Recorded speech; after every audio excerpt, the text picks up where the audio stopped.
अस्सलाम वालेकुम दोस्तों, मेरा नाम है अली और हमेशा की तरह मौजूद है दाऊद और आप देख रहे हैं जिस वक्त क्रिकेट लवर अली शो को कैसे देख रहे हो दोस्तों। आप लोग से बात करने जा रहे हैं जी, बात करेंगे जी आज आपके साथ कि बाबर रिजवान के जो पीआर हैं वो बड़े एक्टिव हुए हैं आज सोशल मीडिया के ऊपर।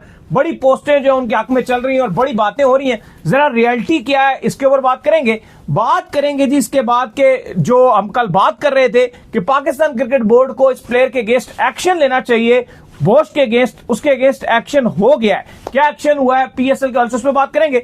और जो पीएसएल की ट्रॉफी है उसका टूर जो है वो आईसीसी इवेंट्स की तरह हो रहा है, तो वो क्या कहानी है वो भी आप लोग से शेयर करेंगे। तो अगर आप हमारे चैनल पर नए और पहली बार आए चैनल को आप भी सब्सक्राइब करें और साथ ही जाना। तो बात का आगाज करते हैं नंबर 1 खबर के साथ जो हमारे पास आ रही है। तो दाऊद साहब जो नंबर 1 खबर आ रही है वो यही आ रही है कि आज जिस तरीके से पाकिस्तान को जो सुबह शिकस्त हुई है, तो हम देख रहे हैं कि सुबह से ही सोशल मीडिया के ऊपर ये जो बाबर रिजवान के पीआर हैं ये बड़े एक्टिव हुए हैं और ये उन सारे खिलाड़ियों की आउट होने की वीडियोस लगा रहे हैं और साथ में ना बाबर आजम की ड्राइवें लगा रहे हैं, कभी रिजवान का क्या लगा रहे हैं, कभी इसका क्या कर रहे हैं। भाई मसला ये है ना कि आखिरी टाइम जब आप लोग भी इस हैगले अव्वल के अंदर, ये हैगले अव्वल जो है यहां पर जब बाबर भी खेला था तो उसने 24 बॉलों पे 12 रन किए थे। रिजवान खेला था 38 बॉलों पे उसने 38 रन किए थे और पाकिस्तान टोटल 138 ही बना पाया था, इतना ज्यादा पाकिस्तान ने नहीं बनाया था।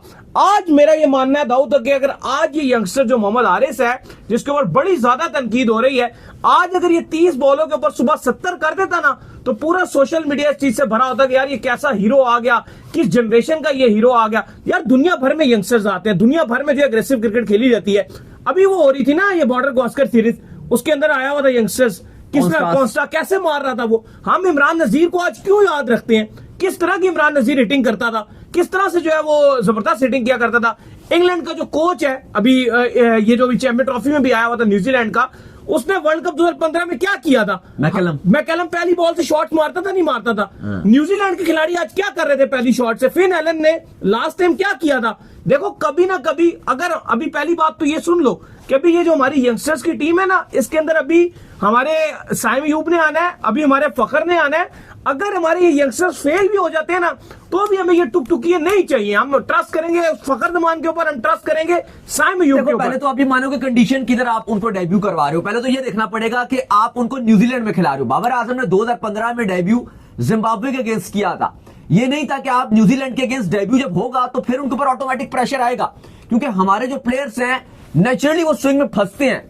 लेकिन अली साहब अगर आप ओवरऑल पाकिस्तान का स्टैट्स देखें, लास्ट 15 T20 इंटरनेशनल मैचेस में पाकिस्तान 11 मैच हारा है, सिर्फ 4 जीता है। और उसमें मैं बता दूं 2 जिम्बाब्वे से जीता है पाकिस्तान, 1 आयरलैंड से जीता है और 1 कनाडा से जीता है। और उसमें ये बता दूं कि उसके अंदर सिर्फ ये एक जूनियर मैच आ रहे हैं जो आज हारे हैं, उसके अलावा जितने मैच हुए हैं वो आपकी सारी ये टीम आई। नहीं दाऊद मुझे इस चीज का जवाब देना। अब ये जो सारा प्रोपेगेंडा नेगेटिव जो है वो रन होना शुरू हो गया है, क्या ये यंगस्टर्स टीम इतना ज्यादा डिजर्व करती है कि इतना नेगेटिव प्रोपेगेंडा रन हो। इतने बड़े बड़े इवेंट यार आपके सीनियर मरवा के चले जाते हैं, किस सूरत में उनको मैं उसी पर आ रहा हूं। लेकिन मैं वो आपको बता रहा हूं कि आप लास्ट 15 T20 इंटरनेशनल मैचेस में आप सिर्फ जो 4 मैचेस जीते हो, आप किससे जीते हो? 2 जिम्बाब्वे से, 1 आयरलैंड से और 1 कनाडा से। हाल यह हो चुका है इस टाइम आपका कि जो T20 में आपके सीनियर्स हैं उन्होंने तो बैटिंग फ्रेंडली कंडीशन में भी कुछ करके नहीं दिखाया। देखो हारे हैं, हार किसी को भी अच्छी नहीं लगती है। चैंपियंस ट्रॉफी में 1 मैच भी नहीं जीते, क्रिटिसिज्म खुलकर हो रहा है पाकिस्तान टीम के ऊपर। अब ये यंग टीम ने कुछ नहीं किया, इसको भी गालियां पड़ रही हैं। लेकिन बात यह है कि जो पिछले 5 साल से 5 आईसीसी इवेंट दे दिया आपने, लास्ट 3 आईसीसी इवेंट में आपकी जो मेन टीम थी अगले राउंड में नहीं जा सकी। अब कुछ तो आपको करना पड़ेगा। अगर ये ना भूले इंडिया की भी यंग टीम ने जब जिम्बाब्वे का टूर किया था तो वो वहां जिम्बाब्वे में भी T20 हारे थे। अगर मसला नहीं होता हार से। देखो अगर एक और आप पहले तो मानो कि अगर आपको लगता है ना कि ये जो अगर फ्लॉप होते हैं तो आप और यंगस्टर्स की तरफ जाओगे, ये बाबर रिजवान की तरफ नहीं वापसी होती। आप नए चेहरों को चांस दोगे, लाइक साहिबजादा फरहान है जैसे। अब मैं समझता हूं कि आप न्यूजीलैंड में जा रहे थे, आपके पास साहिबजादा फरहान एक टेक्निकली बड़ा साउंड बैट्समैन है, तो इसमें आप एक साहिबजादा फरहान को भी रख सकते थे। चलो उसको भी ठीक है, बात कर रहा हूं मौजूद है ना आपके पास दाऊद। देखो पहली बात तो ये है, आप बिल्कुल सही कह रहे हैं। पहली बात तो ये कि जिस कंडीशन के लिए आप तैयारी कर रहे हैं ना, हम अभी तैयारी कर रहे हैं एशिया कप के लिए, हम तैयारी कर रहे हैं T20 वर्ल्ड कप के लिए। ठीक है, एशिया कप मोस्ट प्रोबेबली हमारा दुबई में होना है, T20 वर्ल्ड कप हमारा श्रीलंका में खेला जाना है, वहां पर पिचें होती हैं फ्लैट, थोड़ी बहुत स्पिन फ्रेंडली विकेट्स होती हैं क्योंकि आईसीसी बनाता है T20 में, लेकिन ज्यादातर जो स्लॉगर्स होते हैं उनको ये विकेट जो है वो हेल्प करती है। हमारे जो बाबर रिजवान है ना, वो इस तरह की आसान विकेटों में भी जाके जब वो सेट हो जाते हैं ना, हमें उनसे तकलीफ क्या है, उसके बाद भी वो रन नहीं करते। अगर ये थोड़ा सा लंबा खेल के ना, ये जो दो आपके ओपनर्स आपने सेलेक्ट किए हुए हैं, उसके बाद ये बुरकस निकाल देंगे। ज्यादातर अवाम अब यही बात कर रही है ना कि आपने भी इनको न्यूजीलैंड ने बाहर कर दिया, न्यूजीलैंड के सीरीज आप हार जाओगे, एकदम से फैंस में गम और गुस्सा पाया जाएगा और वो ये बात होगी कि भाई निकालो इनको, निकालो इनको, निकालो। उसके बाद क्या होगा, आपकी अगली सीरीज है बांग्लादेश के अगेंस्ट और वो है आपके घर पर। बांग्लादेश के अगेंस्ट आप खेलोगे पाकिस्तान तो वो खिलाओ ना इनको भी। नहीं, वो आप उसमें ले आओगे बाबर रिजवान को वापस, उसमें वो बना देंगे, एक बना देगा 40 बना देगा, एक बना देगा 30 पे 30 बना देगा, एक 35 पे 40 बना देगा। फिर आप कहोगे भाई अब तो एशिया कप सर पे खड़ा हुआ है, वही वेस्ट इंडीज की सीरीज है, वो भी स्लो विकेट्स पर है, एक और आपका बांग्लादेश का दौरा फाइनल हो गया, तो वो भी आप बांग्लादेश से खेलोगे, वो भी वैसे ही 30-30 वाला खेल लोगे। और फिर आप कहोगे एशिया कप है, तो भाई इसमें तो आप दोबारा से बाबर रिजवान आएंगे, क्योंकि याद है ना आपको ये यंग टीम ने न्यूजीलैंड में क्या किया था। बात ये कि आप ये नहीं बताते कि 2024 में जब आपकी मेन टीम गई थी, क्या किया था, उन्होंने क्या किया था, वो भी तो 4-0 हो गए थे। फिलहाल आपको सपोर्ट करना पड़ेगा। एज अ नेशन हमें इस चीज के ऊपर यूनाइट होना पड़ेगा कि हमें इन यंगस्टर्स को थोड़ा सा लॉन्ग टर्म चांसेस देने पड़ेंगे। अगर हम ये चाहते हैं कि हम एग्रेसिव क्रिकेट खेलें, अगर हम ये चाहते हैं एज अ नेशन कि हम वो टुकटुकिए वापस ले आए, अगर हम वो टुक क्रिकेट दोबारा खेले, 150 रन ही हम करेंगे, उसके बाद हमारे बॉलर का ही काम है बचाना, बैटिंग में कोई हमें सरोकार नहीं है, तो फिर आपकी मर्जी। लेकिन यंगस्टर्स में आपको एक और चीज ख्याल रखना पड़ेगा कि आपको सही यंगस्टर्स को भी मौका देना पड़ेगा, ये भी आप पहले मानिए, क्योंकि आप बहुत सारे ऐसे प्लेयर्स होते हैं जो डोमेस्टिक में तो रन बनाते हैं, लेकिन वो इंटरनेशनल में आके उस तरह का प्रोडक्ट नहीं होते। ये भी मेरा तो देखो मेरा मानना है हारिस के ऊपर, देखो हारिस को सारे कह रहे हैं ब्रेन लेस है, ये वो है, ये मैं आपको सही बताऊं ना, तो मेरा मानना है कि हारिस ठीक प्लेयर है। ठीक है, थोड़ी बहुत वो गलती जरूर कर रहा है, ठीक प्लेयर है, लेकिन आज जो उसने किया वो ब्लंड किया, आज ब्लंड किया उसने, मैं मानता हूं, लेकिन ऑस्ट्रेलिया में जब उसने मारा था, आप मेरे साथ यहाँ बैठ के उसी की तारीफें कर रहे थे जब उसने ऑस्ट्रेलिया में छक्के मारे भाई, तो तू थोड़ा सा उसको मिच्योर होना पड़ेगा। तो भाई बात यह है कि वहां पर अगर आप ऑस्ट्रेलिया में देखो, उसने बॉल बल्ले से लगाई थी 1-2 गेंदे, उसके बाद उसने वही किया था जो, तो वही कर जाए। हमने तो कभी कुछ नहीं कहा उससे रात के, लेकिन हम कह रहे हैं भाई पहले गेंद का बल्ले से लगा,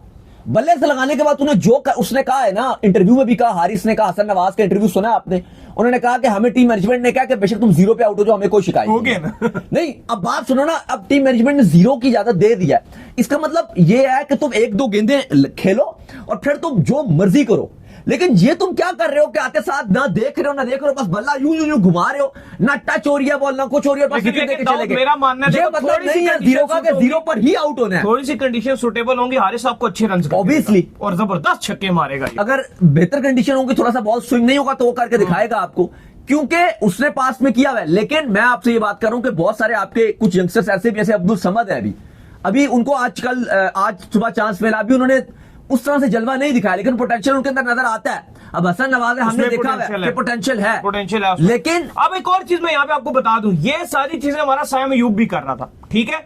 शुरू के अगर आप उसके 10 से 15 मैच उठाकर देख लो, सारे यही तनकीद करते थे, हम उसको सपोर्ट करते थे यहां से बैठकर, और नीचे कमेंट में एक ही बात होती थी, ये फजूल प्लेयर है, फजूल प्लेयर है, लीग का प्लेयर है, डोमेस्टिक का प्लेयर है। वही उसको ऑस्ट्रेलिया में जब कॉन्फिडेंस मिला, उसने ऑस्ट्रेलिया में मारा, साउथ अफ्रीका में मारा, तो आपकी टीम की मेन बुनियाद ही साइम अयूब पे जाके खड़ी हो गई। साइम अयूब को अभी ये जितने भी प्लेयर है ना अली, इनसे आप कंपेयर नहीं कर सकते, क्योंकि साइम ठीक है वो एक गलत शॉट मार के जरूर आउट हो रहा था, लेकिन वो टेक्निकली बहुत सॉलिड था। बिल्कुल ये बात है, उसकी जो खूबसूरती है शॉट्स मारने की, वो आप देख लो। शायद से आपकी इस टाइम पाकिस्तान, क्या अगर आप पूरी दुनिया में कंपैरिजन करो ना, साइम अयूब जिस तरह वो शॉट मेकिंग, स्ट्रोक मेकिंग करता है, दुनिया में इस टाइम 4-5 ऐसे प्लेयर होंगे। हारिस ने भी ऑस्ट्रेलिया में जो 2-3 शॉट मारे थे ना, वो ऐसे ही मारे थे। नहीं, वो हारिस एक अलग स्लॉगिंग टाइप प्लेयर है, साइम अयूब एक प्रॉपर बैट्समैन है, बहुत अच्छा, जो एक कवर ड्राइव भी मारता है, खेलने वाला प्लेयर है। शॉट्स जो उसकी सिलेक्शन है, जिस तरह वो खूबसूरती से कहता है, जैसे लोग नहीं कहते थे बाबर आजम कवर ड्राइव मार रहे हैं, विराट कोहली कवर ड्राइव मार रहे हैं, वो साइम अयूब की तो वो ड्राइव भी जब वो मारता है तो खूबसूरती आती है। जिनको ये मसला है ना कि जिन्होंने बाबर की कवर ड्राइवें देखनी है ना, वो ओडीआई में आ जाएगा, तुम उसकी ओडीआई में बैठ के आराम से कवर ड्राइवें देख लेना,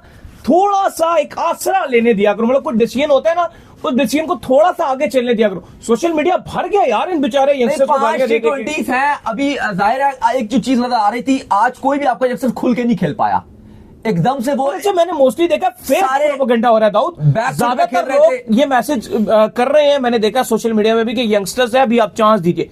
फेक प्रोपेगेंडा से क्या मुराद है? कुछ खास पीआर एजेंसी से जो एक प्रोपेगेंडा रन कर देते हैं। हाँ, वो कमेंट्स में भी स्पैम कर देते हैं और वो बहुत ज्यादा पोस्ट भी एक्स्ट्रा कर पड़ते हैं, एडिटिंग एक्स्ट्रा कर देते हैं, लेकिन दिखा देखो अभी ये पहला मैच हारे हैं, बहुत सारे यंगस्टर्स हैं, ओपनिंग पे न्यू चांस दिया, अभी उनको समझ भी नहीं आई।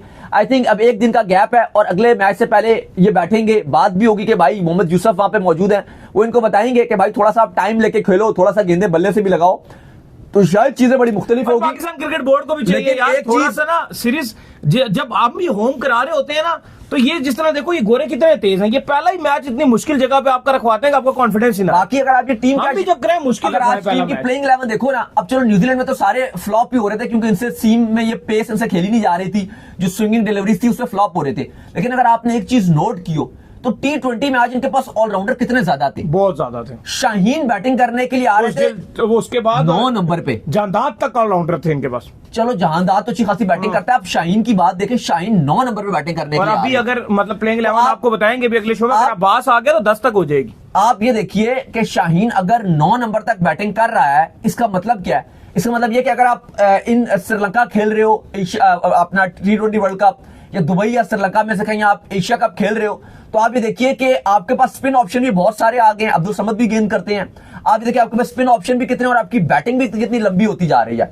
ठीक है, अभी ये सारे यंगस्टर्स हैं, इनमें से 2-3 की ऐसी है कि जगह नहीं बनेगी और आप नई एंट्रियां करोगे, नए बहुत सारे ऐसे प्लेयर आएंगे, आपके साइम अयूब आएंगे, फिर आपके बाद उमैर बिन यूसुफ भी है, चलें बात भी करेंगे नेक्स्ट। और भी आप बहुत सारी तब्दीलियां कर सकते हो, इवन जो आपके स्क्वाड में नहीं भी है, कुछ ऐसे यंगस्टर्स भी हैं जो आप समझते हो कि वो शायद इस टीम में जगह बना सके, क्योंकि ये सीरीज है ना, आप इनको मौका दोगे, जिसने कर दिखाया कुछ ना कुछ ग्लिम्स, ये नहीं कहा कि बहुत एक्स्ट्रा ऑर्डिनरी कर दे, लेकिन जो बिल्कुल फ्लॉप रहा वो जाहिर है ड्रॉप होगा बांग्लादेश सीरीज के लिए। पीएसएल में भी अगर उसने कुछ ना किया या फिर जिसने अच्छा पीएसएल में किया, अगली आपकी बांग्लादेश की सीरीज है, आप उसमें उसको लेकर आओगे, लेकिन आपके यंगस्टर्स के पास भी ये मौका है कि 5 T20s हैं, कुछ ना कुछ जलवा दिखा दे। जीत गए तो तुम एक यकीन करो तारीख रकम कर दोगे, यंगस्टर्स यहां बैठे आपको सपोर्ट कर रहे हैं, लेकिन आपको कुछ करना है। लेकिन आज मायूसी दिखाई है, बिल्कुल मुकाबला भी देखने को नहीं मिला, क्योंकि इतनी बेकार बैटिंग।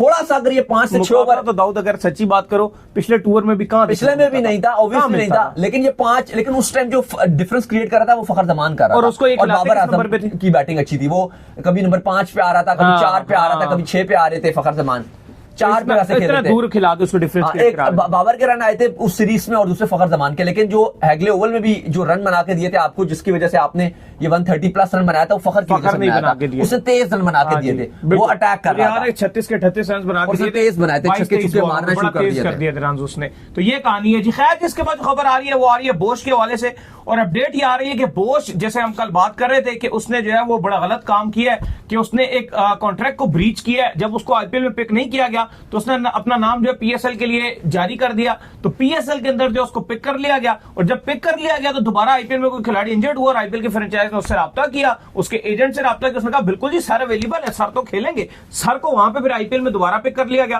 कल ही हम ये बात कर रहे थे कि पाकिस्तान क्रिकेट बोर्ड को ये चाहिए कि जिस तरह इंडिया ने वहां से बैन किए इंग्लैंड के प्लेयर को, तो पाकिस्तान भी इसको बैन करे, मतलब ये क्या तरीका हुआ। तो अब ये हुआ कि पाकिस्तान क्रिकेट बोर्ड ने उनके एजेंट के थ्रू उनको लीगल नोटिस भिजवा दिया। भाई अच्छा हुआ ये था कि ये 1 हफ्ते से ज्यादा पुरानी खबर है ये बोश की, और ये जो उन्होंने आईपीएल कॉन्ट्रैक्ट साइन किया है ये 1 हफ्ते पुरानी खबर है, लेकिन कल हमने इसके ऊपर शो किया और हमने बाकायदा तौर पर यह अपील भी की, मेंशन किया पाकिस्तान, हमने कहा कि जिस तरह से हैरी ब्रूक के साथ बीसीसीआई ने किया है कि उनके ऊपर 2 साल का बैन लगा दिया, तो हम क्यों खामोश बैठे हैं। अगर बोश पेशावर ज़ल्मी को छोड़कर मुंबई इंडियंस में जा रहा है, लेजर्ड विलियम्स है उसकी रिप्लेसमेंट पे, तो इनको एक्शन लेना चाहिए।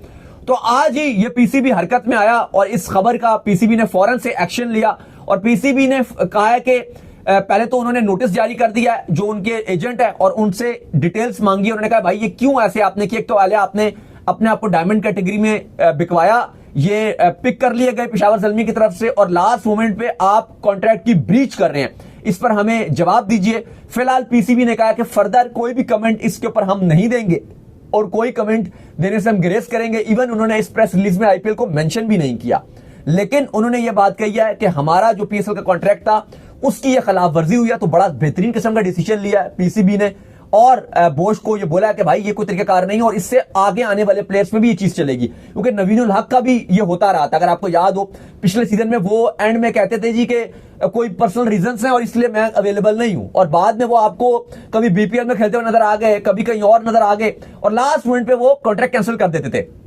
लेकिन अब ये बोश के खिलाफ पीसीबी पहली बार ऐसा है कि किसी फॉरेन प्लेयर के अगेंस्ट एक्शन लेने जा रहा है, इस वजह से कि लास्ट मोमेंट पे कॉन्ट्रैक्ट करने के बाद आप पीछे हट रहे हैं। तो ये बड़ी अच्छा इकदाम है।